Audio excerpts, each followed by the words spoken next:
Solían llamarla el arte de la ofensiva. La guerra como juego de estrategia. Algunos movimientos pueden considerarse brillantes, como la campaña en Francia, su mayor triunfo. Algunos movimientos demandaron fuerza bruta, como la conquista de Crimea y Sebastopol, la fortaleza más sólida del mundo. Mi general más capaz, dijo Hitler. Nuestro oponente más peligroso, dijeron los aliados. Un mariscal de campo prusiano obsesionado con el deber, el análisis y la obediencia. ¿Por qué empeñarse en la guerra de un criminal? ¿Por qué obedecer hasta el final?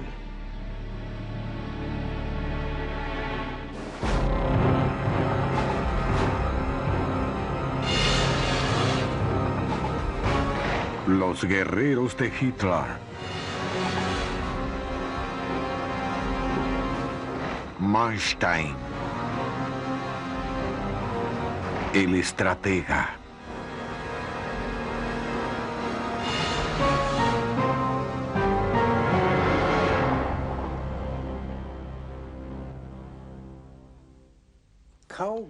Realmente no hay otro comandante en jefe que haya combatido tanto por Hitler y contribuido además con soluciones en el frente, como lo hizo Manstein.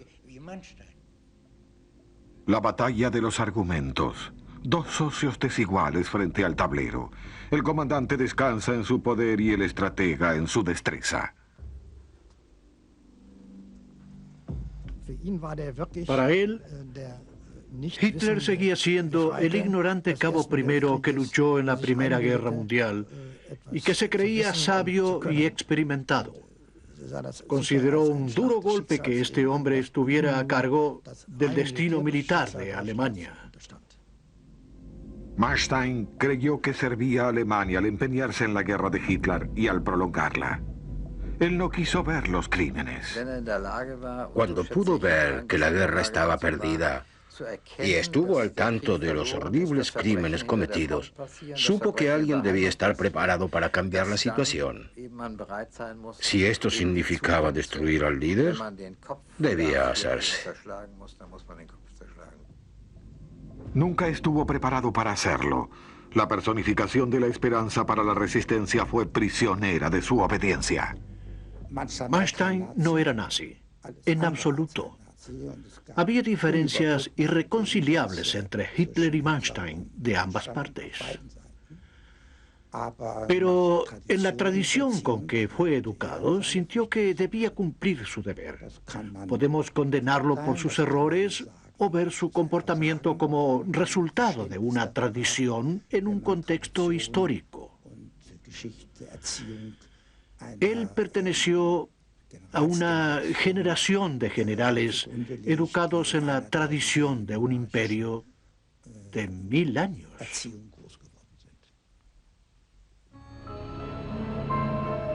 Incluso de niño, Erich von Lewinsky soñó con ser soldado.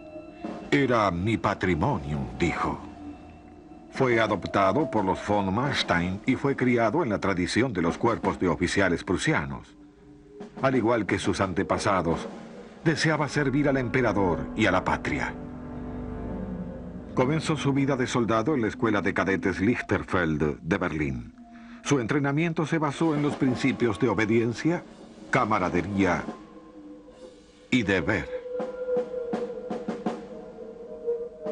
En la boda del príncipe heredero Wilhelm, el cadete Manstein se hallaba en la fiesta como page de un gran duque ruso, que más tarde sería enemigo cuando su emperador condujera el imperio hacia la guerra. El teniente Manstein tuvo que interrumpir su entrenamiento. Estaba feliz de ir al frente, pero fue herido en combate y quedó abatido por la derrota. Fue afortunado al sobrevivir.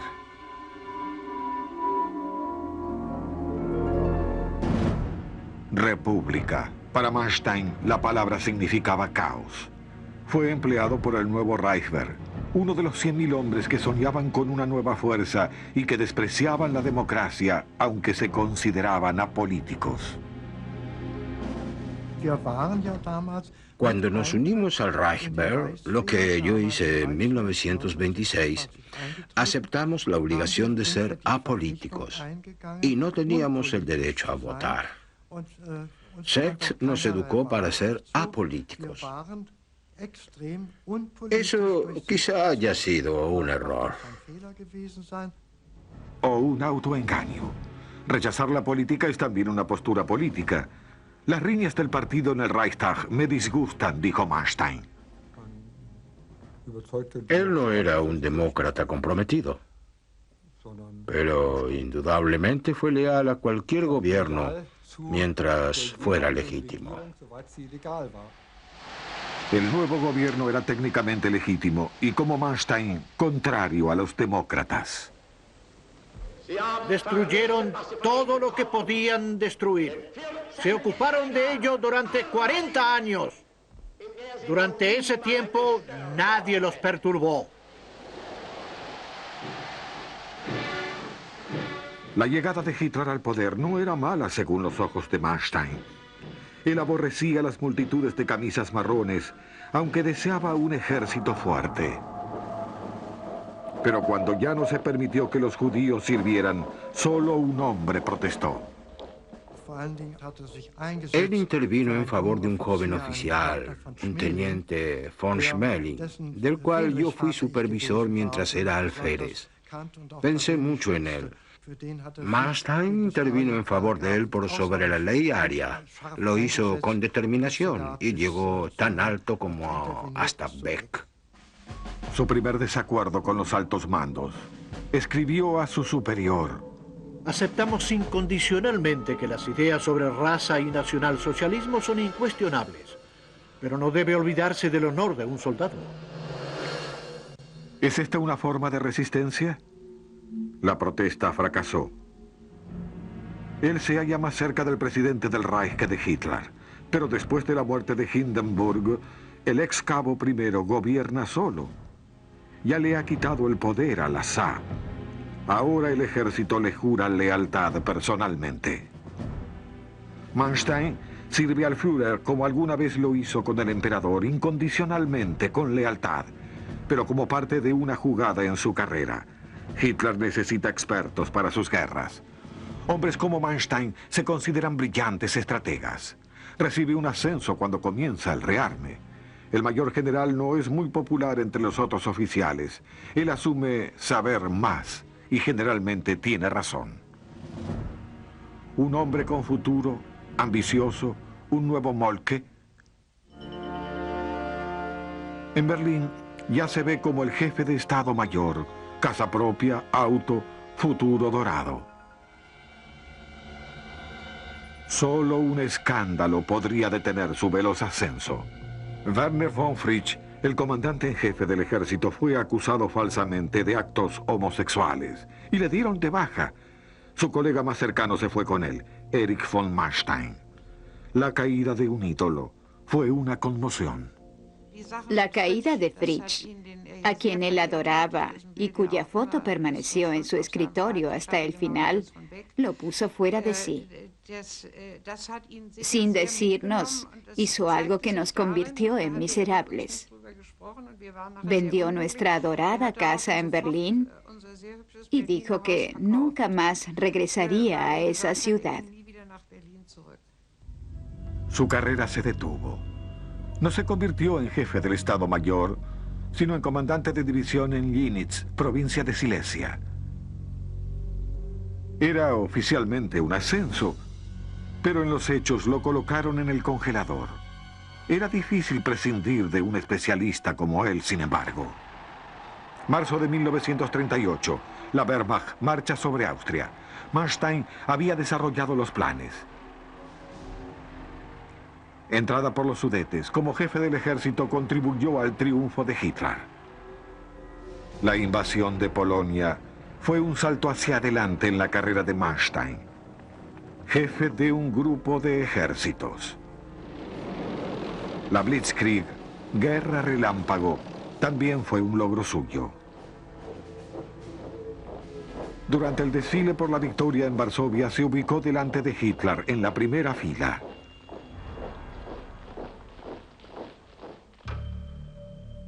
El siguiente objetivo, Francia. Hitler deseaba atacar lo más pronto posible. Las tácticas se asemejaban al plan Schlieffen, que había fracasado previamente.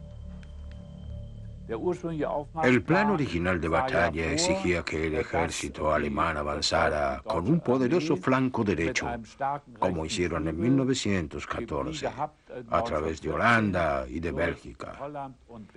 Holanda fue anexada.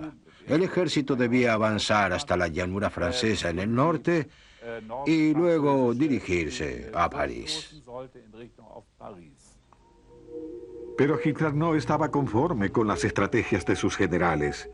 ¿Qué ocurría con el elemento sorpresa? Manstein se hacía la misma pregunta. En el castillo Elector, en Koblenz, el jefe de la División A diseñó la contraestrategia que lo haría famoso. En 7 memorandos a sus superiores, señaló las ventajas de su plan. Pero los jefes pospusieron todo. Consideraron demasiado riesgosas las estrategias de Manstein. El buscapleitos fue transferido nuevamente a Stettin, entonces en Prusia Oriental. Pero su estrategia no fue sepultada. El jefe adjunto de Hitler oyó de ella y citó a Manstein a la nueva Cancillería del Reich. Febrero de 1940. Manstein explica a Hitler cómo se puede engañar a Francia y conquistarla. Los poderosos tanques de la División A avanzarían por donde el enemigo menos lo esperara. Una ofensiva relámpago a través de las Ardenas. El área se consideraba a prueba de tanques y fue apenas fortificada. Simultáneamente la División B atacaría Holanda y Bélgica para provocar una contraofensiva de las tropas aliadas. Así la trampa cerraría y la retirada del enemigo sería eliminada por un veloz avance hacia la costa del canal, como el corte de una guadaña a través de Francia. Era el concepto de guerra relámpago. Blitzkrieg. Era un plan muy atrevido, un plan que implicaba un gran riesgo. Por otra parte, había un importante beneficio, decisivo en cualquier guerra, y era el elemento sorpresa. Hitler se convenció rápidamente. Una ofensiva exactamente como él había imaginado. Manstein anotó en su diario: el genio carece de la figura complementaria de un general verdaderamente entrenado en estrategia y también apasionado por la victoria. Hitler no fue tan elogioso con Manstein. Es ciertamente inteligente, dijo, pero no confío en él. 10 de mayo de 1940, el estratega anota en su diario: comienza la ofensiva en el oeste. Yo estoy sentado en casa. Pero pocos días después quedó claro que la estrategia funcionaba. Su creador pronto fue famoso. Fue ampliamente conocido que la reorganización y el plan estratégico había sido esencialmente el trabajo de un hombre, el entonces jefe de un grupo del ejército, el general von Manstein. Los tanques avanzaron contra la pobre resistencia hasta la costa francesa. Manstein lideró un solo regimiento, luego la sorpresa. Hitler interrumpe el avance. El derrotado ejército británico logra huir a través del canal desde Dunkerque. Manstein había deseado un resultado decisivo. Más tarde la llamaría una victoria perdida. París en manos alemanas. El plan de Manstein lo hizo posible. El Comando Mayor de la Wehrmacht anuncia el total derrumbe del frente francés. Hitler llamó a este el momento más bello de su vida. ¿Y el papel de Manstein? Casi insignificante, dijo Hitler. Aunque, agregó, de todos los generales con los que discutí el plan, Manstein fue el único que me comprendió. Hasta ese momento lo vio como su mayor logro. Nosotros sabíamos que lo había hecho él. Pero no le agradó en absoluto que todos, incluido Hitler, se adjudicaran la autoría del plan. Y además que Hitler lo vendiera como su brillante idea. De Francia a Rusia, Operación Barbarossa. La guerra adquirió una nueva dimensión. La orden para el ejército, aniquilación. Manstein comandaba un regimiento de tanques. Él sostuvo que no continuaría con los decretos. Disparar a los prisioneros, decía, sería antimilitar. Se negaba a ver la verdadera crueldad de la guerra. Un empujón. Así fue como se hizo elegible para deberes mayores. Le dieron su propio ejército y una nueva tarea. Se dijo que Sebastopol debía ser conquistada en Navidad. Y nuestra división agregó: deseamos dar al Führer un regalo de Navidad. Designaron a Crimea como área de asentamiento de los tiroleses del sur. Hitler denominaba a Sebastopol Theoderichhafen, la batalla logística de Manstein. Él era un estratega, movía a los soldados como piezas en un tablero de ajedrez. Era muy bueno en eso, lo reconozco, pero difícilmente se comunicaba a nivel humano. Difícilmente. Una batalla sangrienta contra el Ejército Rojo y sus partidarios. Una guerra de exterminación. Manstein se vio atrapado en ella. Emitió estas órdenes, por ejemplo: los judíos bolcheviques deben ser exterminados. La venganza brutal sobre los judíos es necesidad. ¿Un ejecutor? Es inconcebible. Para mí ese no es Manstein. ¿Qué era Manstein? ¿Antisemita? ¿Oportunista? ¿O simplemente ambicioso? Fue con las mismas órdenes que Manstein prohibió a sus soldados ser crueles, individualistas y desalineados. La ilusión de una guerra justa y la realidad en el este. Diciembre del 41, el ataque a Sebastopol, el regalo navideño de Hitler.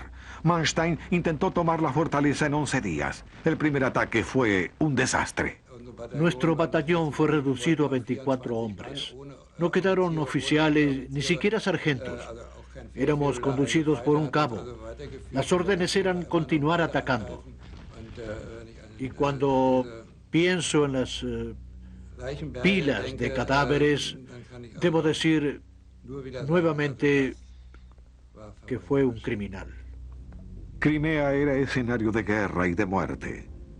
Detrás de las líneas, el Einsatzgruppen había asesinado a 90.000 personas desde que comenzó la guerra, judíos, comunistas y gitanos.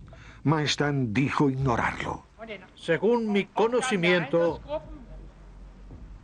la tarea del Einsatzgruppen era la preparación de la administración política, que incluía supervisión política de la población en los territorios ocupados del este. Trabajaron bajo órdenes especiales y fue responsabilidad de Himmler. ¿Eso fue todo? Un capitán en ruta hacia el cuartel de Manstein vio lo que hacía el Einsatzgruppen. La escena del crimen. Los cadáveres se hallaban apilados en varias capas y luego de una ronda de disparos de rifle mataban a los que aún vivían con un disparo de pistola en la cabeza. Básicamente eso fue asesinato en masa. Manstein responde al fiscal en los juicios de Nuremberg. ¿Alguna vez recibió informes de la matanza de judíos? Nunca recibí informes de matanzas de judíos. Hubiera sido posible para mí informarle y advertí que tan pronto le solicité tomar medidas para prevenir estos hechos. Él se asustó y básicamente se apartó de esto al concentrarse únicamente en el terreno militar. Y cuando hablábamos siempre me decía que las áreas detrás del frente no estaban bajo su comando y que él, en definitiva, tenía otros intereses. Él solo estuvo interesado en el frente. Y lo que ocultó, nadie más lo sabría. Me dijo, le ordeno no mencionar esto. Y además de esto, me siento ligado a mi juramento de obedecer al comandante en jefe. Básicamente, se desligó de la responsabilidad.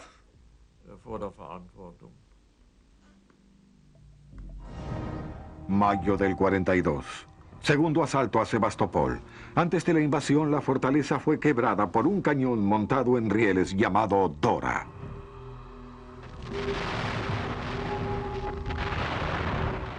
Después de un ataque épico y 42 días de duro combate, la ciudad cayó. Un regalo para Hitler que 10.000 soldados debieron pagar con sus vidas. La sensación de victoria en el campo de batalla, dijo Manstein, es una experiencia extraordinaria. El primer día de julio de 1942, su diario registra: agradezco a Dios y a todos los que derramaron sangre para esta victoria.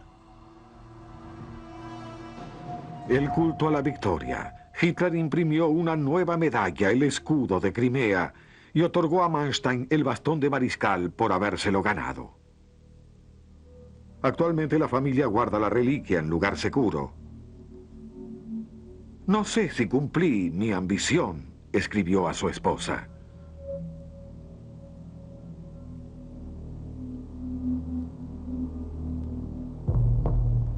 Felicitaciones en el cuartel. Hitler ahora veía a su mariscal de campo como un arma milagrosa para el frente oriental. Donde todos habían fracasado, Manstein puso de rodillas a Leningrado. Ve a su hijo Gero una vez más. Pocos días más tarde su hijo muere en el frente. No había tiempo para el dolor. Hitler lo envió hacia el siguiente lugar de crisis, el ejército número 6 cercado en Stalingrado. Se espera que el estratega salve lo que pueda ser salvado. Apenas cuenta con tropas, pero aún así es optimista. Los soldados del ejército 6 depositan su confianza en él, y él les envía un mensaje diciendo: haremos todo para rescatarlos. Manstein esperaba contar con el favor de Hitler después de la caída de Sebastopol y de la campaña francesa. Pensó que podía tomarse ciertas libertades y tener éxito en sus aspiraciones de líder militar, y que Hitler ahora lo aceptaría como estratega. Se sobreestimó a sí mismo y subestimó a Hitler. Manstein sabía que no se podía abastecer al ejército desde el aire. Aún así, como Hitler, creía que deberían intentarlo. Al principio quiso reunir tropas suficientes y luego él mismo respaldó una retirada. Pero no quiso emitir la orden él mismo. Tampoco podía.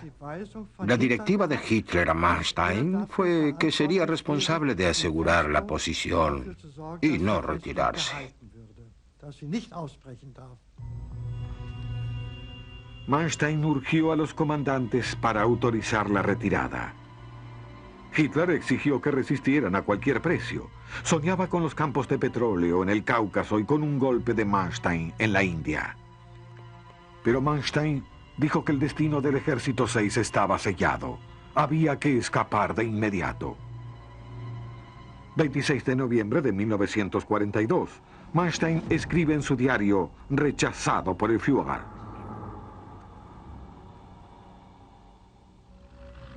Había una última esperanza, una operación de rescate. El general Hout combatiría con 3 divisiones hasta el ejército cercado. Operación Vendaval de Invierno. La meta, hacer una grieta. Manstein anotó: la operación Trueno debería seguir inmediatamente. Esta operación consistía en hacerlos huir del cercado. Paulus tenía órdenes de prepararse para la huida. Manstein no podía dar órdenes. Si lo hubiera hecho, lo hubieran anulado en 6 horas. Lo habrían despedido. Pero ese no es el punto. Hitler hubiera dicho que no. No había discusión. Los tanques de Hoth llegaron a 48 kilómetros de Stalingrado. Luego, una nueva crisis. El derrumbe de un ejército italiano desestabiliza el frente sur. Manstein debía cubrir esa fisura y suspendió el ataque.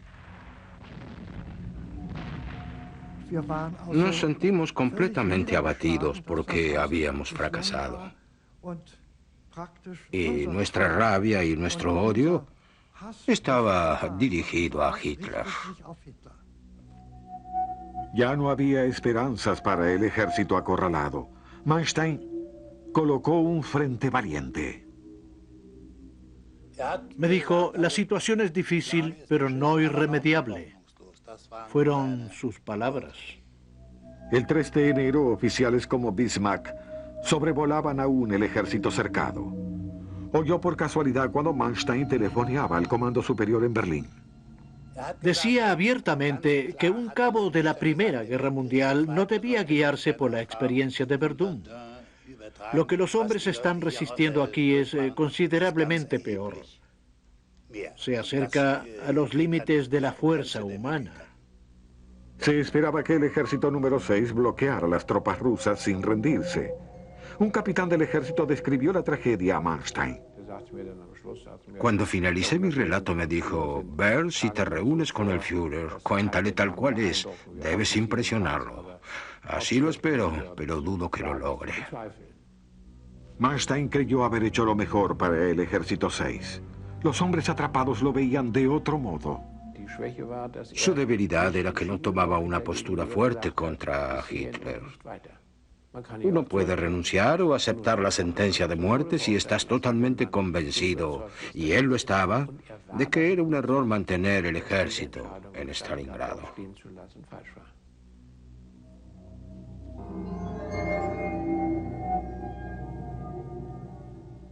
Le pudo costar la cabeza. Pero después de todo, él era mariscal de campo.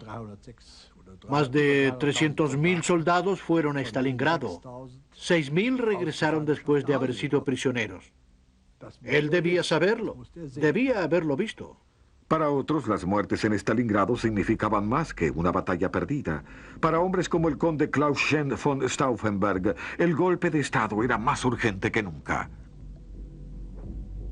La personificación de la esperanza para estos hombres era Manstein, el general más capaz de Hitler. Él podría conducir a la Wehrmacht hacia la resistencia. Fines de enero de 1943, cuartel general de un grupo del ejército. Stauffenberg intentaba ganar el apoyo de Manstein para el golpe de Estado. Solo puedo decir que Stauffenberg regresó profundamente desilusionado porque no recibió la aprobación de Manstein. Y Manstein le dijo la razón. Explicó que un líder militar en su posición no podía ordenar a sus tropas que no obedecieran las órdenes, porque eso conduciría inevitablemente a un derrumbe total del frente. Manstein agregó que era demasiado pronto. La gente no estaba preparada. Era también demasiado tarde desde que las fuerzas aliadas exigieron la rendición incondicional en Casablanca. En tanto, en los cuarteles de Manstein, Stauffenberg dijo a un oficial: todos los generales comprendían lo que sucedía, pero solo unos pocos estaban preparados para actuar consecuentemente. Entre deber y resistencia, Manstein optó por la obediencia. Le dijo a alguien que eligió la resistencia: los mariscales prusianos de campo no se amotinan. Los mariscales de campo prusianos deben estar preparados para amotinarse. De otro modo, deberían permanecer como comandantes de batallón. ¿Qué debería haber hecho él? Nadie fue capaz de decirme qué debería haber hecho. ¿Debería haber regresado con sus tropas y marchado hacia Berlín? Debió haber estado disponible. No tuvo que alzar una pistola contra Hitler. No tuvo que estar allí cuando sucedió, pero tuvo que demostrar que estaba de su lado. Después de Stalingrado, las tropas de Manstein enfrentaban la aniquilación. El ejército rojo, aparentemente imparable, se dirigía hacia el oeste. ¿Era el derrumbe del frente oriental? Fue la mejor hora de Manstein. Diseñó un contraataque y Hitler percibió el éxito. Estaba en reserva para intervenir en la operación. 5 consultas en 3 días. Como a menudo en el tablero, las opiniones diferían. Siempre aparecían conflictos porque Manstein tenía ideas que recurrían a la retirada. Porque si quiero salvar hombres y tener éxito, debo moverme hacia atrás y hacia adelante. Y esto no fue bien recibido. Hitler decía a menudo, no hablaremos de eso. Siempre cortaba a Manstein. Hitler prohibió la retirada, pero Manstein solicitó espacio para maniobrar. Su principal debilidad fue que no comprendió la verdadera personalidad de Hitler, su naturaleza. El resultado fue que creyó demasiado tiempo en que podría convencer a Hitler con sus argumentos.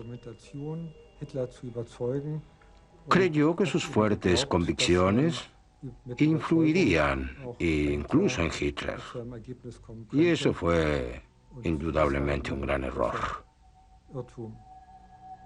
Gradualmente advirtió que no se podía ganar la guerra con este Führer que solo deseaba ganar para satisfacer su ambición. Él quiso retirarse de los territorios conquistados, atraer al enemigo y atacarlo por el flanco. Hitler rechazó la estrategia. Pero los tanques rusos llegaron a 30 o 40 kilómetros de su cuartel general y después de eso escapó velozmente. Hubo un momento cuando tuvo lugar esta operación, durante unos pocos días o semanas, no estoy seguro, en que Hitler realmente no dijo nada. Fue el único momento en que Manstein tuvo rienda suelta. Seguras de la victoria, las tropas de Stalin avanzaron y cayeron en la trampa de Manstein, que como un enroque de ajedrez alternó sus tropas y contraatacó. Para Manstein, el haber estabilizado el frente oriental después de Stalingrado fue su mayor logro.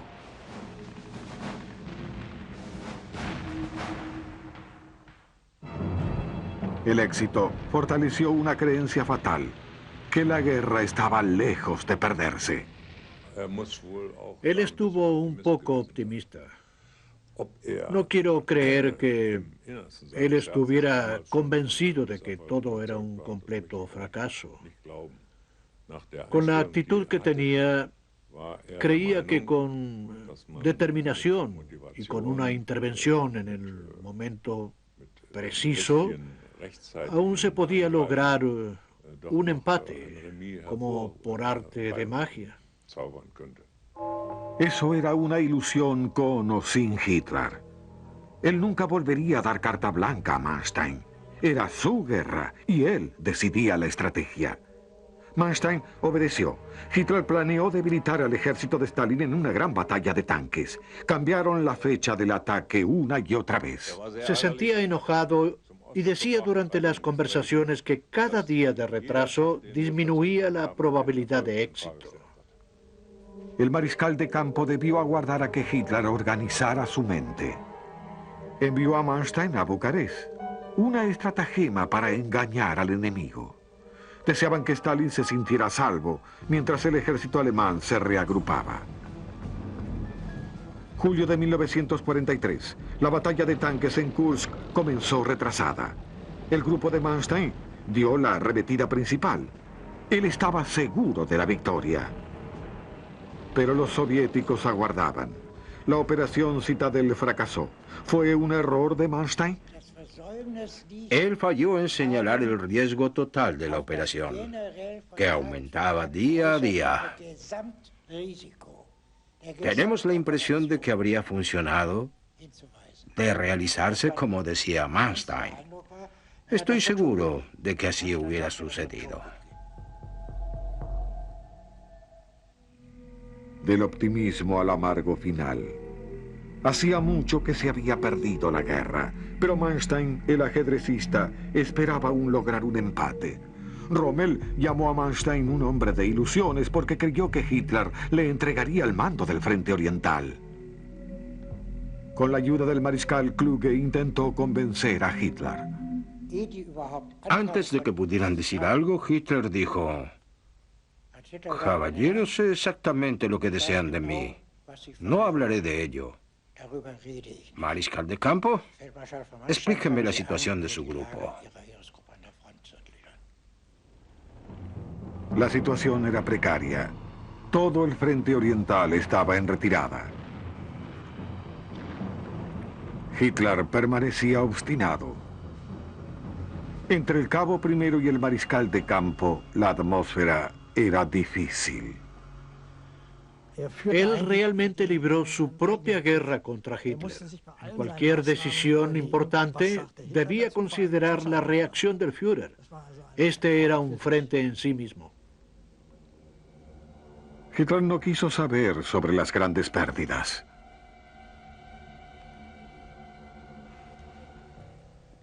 Después de cerrar la puerta, a menudo decía: Dios mío, es un idiota. Por supuesto, siempre veía a Hitler golpear la mesa y decir: se hará de este modo. Entonces Hitler repetía lo que deseaba porque nunca estaba seguro de que se hiciera. Pero sabía que finalmente Manstein se comportaría según la tradición de un oficial prusiano. Así es como él se veía y, por consiguiente, obedecía. Manstein se retiró a su posición de obediencia. Se olvidó de los crímenes y se apartó de la resistencia. Se negó a ver que la guerra estaba perdida. Pasó sus días en el frente con música clásica, ajedrez, juegos de naipes. Su lema aún era: la guerra solo está perdida cuando piensas que lo está. Continuaron las muertes. Hitler desconfiaba de sus generales, especialmente de Manstein, quien deseaba demasiado poder en el frente. Una portada del Time aumentó las sospechas de Hitler. Goebbels llamó al prusiano mariscal retirada. Él no era nazi, no era confiable. Aún así, Hitler no podía prescindir de su general más capaz. Marzo de 1944, una escalada del conflicto. Nuevamente todo un ejército queda cercado y nuevamente Hitler les exige resistir. Manstein insistió con una retirada y amenazó con renunciar. A último momento Hitler se dio por vencido. El ejército apenas pudo escapar, su última victoria perdida. 6 días después, citaron a Manstein para ver a Hitler. Su grupo de ejército ya lo sabía. Se le solicitó que se retirara para recuperar su salud. 31 de marzo de 1944, el Obersalzberg, el último acto. Hitler explica que todo depende de una dura resistencia. Debe haberle brindado elogios por sus habilidades estratégicas durante las operaciones de ataque. Pero también decía: no puedo utilizarlo en el sur. El mariscal de campo Model se ocupará. Y Manstein respondía: mi Führer, por favor, créame cuando digo que emplearé todos los medios estratégicos a mi disposición para defender el suelo donde yacen enterrados mis hijos. Hitler fingía tener aún plena confianza en Manstein y prometió que pronto regresaría a la acción. Pero los hechos recuerdan que Manstein había sido despedido. Un mariscal de campo que ya no tenía tareas. Mientras Hitler deseaba mantener sus frentes para continuar la guerra, Manstein vivía en la ilusión de que su comandante en jefe no lo lograría sin él. incluso cuando el frente se derrumbó en el oeste y también en el este.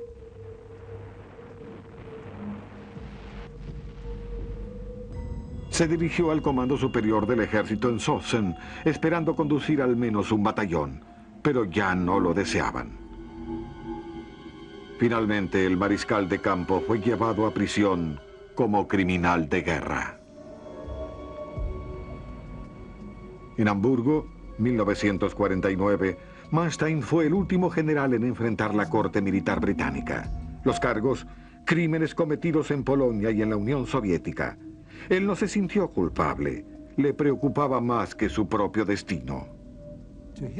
Él sentía que no estaba defendiéndose a sí mismo. Él luchaba, estoy seguro, por el honor del ejército alemán. La sentencia, 18 años en prisión. Después de algunas protestas como la de Churchill, le concedieron la libertad adelantada en 1953. Se necesitaba un nuevo ejército. Manstein estaba preparado. Es una vieja tradición prusiana que un mariscal de campo siempre responda al deber. Manstein poseía un sentido del deber por el cual debía cumplir sus responsabilidades dando consejos y ofreciendo ayuda con la reinstauración de las Fuerzas Armadas. Manstein abogó por el reclutamiento sin ambigüedades, pero el juicio sobre él permanece ambiguo. Admiro a Manstein como el más grande estratega que haya tenido la Wehrmacht. Era un profesional dotado de una mente afilada. Se expresaba convincentemente. Era un hombre culto. No solo militar, era exactamente lo opuesto. Poseía una estricta autodisciplina. Era un buen jugador de ajedrez, pero siento que junto a los otros mariscales de campo debería haber impulsado el final de la guerra. Un genio militar, pero un fracaso moral.